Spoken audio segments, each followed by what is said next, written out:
एक साधु घने जंगल से होकर जा रहा था। उसे अचानक सामने से बाघ आता हुआ दिखाई दिया। साधु ने सोचा कि अब तो उसके प्राण नहीं बचेंगे, यह बाघ निश्चय ही उसे खा जाएगा। साधु भय के मारे कांपने लगा। फिर उसने सोचा कि मरना तो है ही, क्यों न बचने का कुछ उपाय करके देखें। साधु ने बाघ के पास आते ही ताली बजा बजा कर नाचना शुरू कर दिया। बाघ को यह देखकर बहुत आश्चर्य हुआ। वह बोला, ओरे मूर्ख, क्यों नाच रहे हो? क्या तुम्हें नहीं पता कि मैं तुम्हें कुछ ही देर में खा डालूंगा? साधु ने कहा, हे बाघ, मैं प्रतिदिन बाघ का भोजन करता हूँ। मेरी झोली में एक बाघ तो पहले से ही है, किंतु वह मेरे लिए अपर्याप्त है।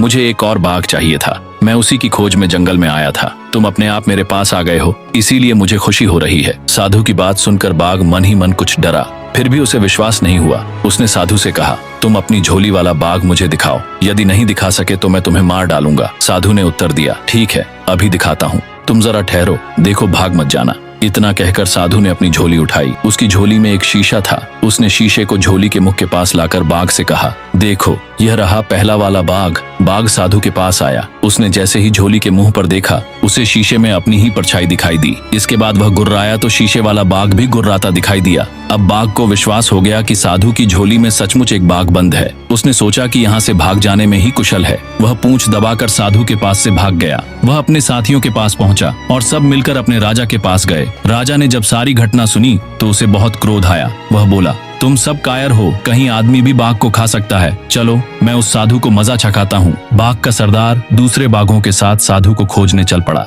इसी बीच साधु के पास एक लकड़हारा आ गया था। साधु उसे बाघ वाली घटना सुना रहा था। तभी बाघों का सरदार वहां पहुंचा। जब लकड़हारे ने बहुत से बाघों को अपनी ओर आते देखा तो डर के मारे उसकी घिघी बंध गई। वह कुल्हाड़ी फेंक कर पेड़ पर चढ़ गया। साधु को पेड़ पर चढ़ना नहीं आता था। वह पेड़ के पीछे छिपकर बैठ गया। जो बाघ साधु के पास से जान बचाकर भागा था, वह अपने सरदार से बोला, देखो सरदार, सामने देखो, पहले तो एक ही साधु था, अब दूसरा भी आ गया है। एक नीचे छिप गया है और दूसरा पेड़ के ऊपर। चलो भाग चले। बाघों का सरदार बोला, मैं इनसे नहीं डरता। तुम सब लोग इस पेड़ को चारों तरफ से घेर लो ताकि ये दोनों भाग ना जाएं। मैं पेड़ के पास जाता हूँ। इतना कहकर बाघों का सरदार पेड़ की तरफ बढ़ने लगा। साधु और लकड़हारा अपनी अपनी जान की खैर मनाने लगे। अचानक लकड़हारे को एक चींटी ने काट खाया। जैसे ही वह दर्द से तिलमिलाया कि उसके हाथ से टहनी छूट गई। वह घने पत्तों और टहनियों से रगड़ खाता हुआ धड़ाम से नीचे आ गिरा। जब साधु ने उसे गिरते हुए देखा तो वह बहुत जोर से चिल्लाया, बाघ के सरदार को पकड़ लो, जल्दी करो, फिर यह भाग जाएगा। धड़ाम की आवाज और साधु के चिल्लाने से बाघों का सरदार डर गया। उसने सोचा कि यह साधु सचमुच ही बाघों को खाने वाला है।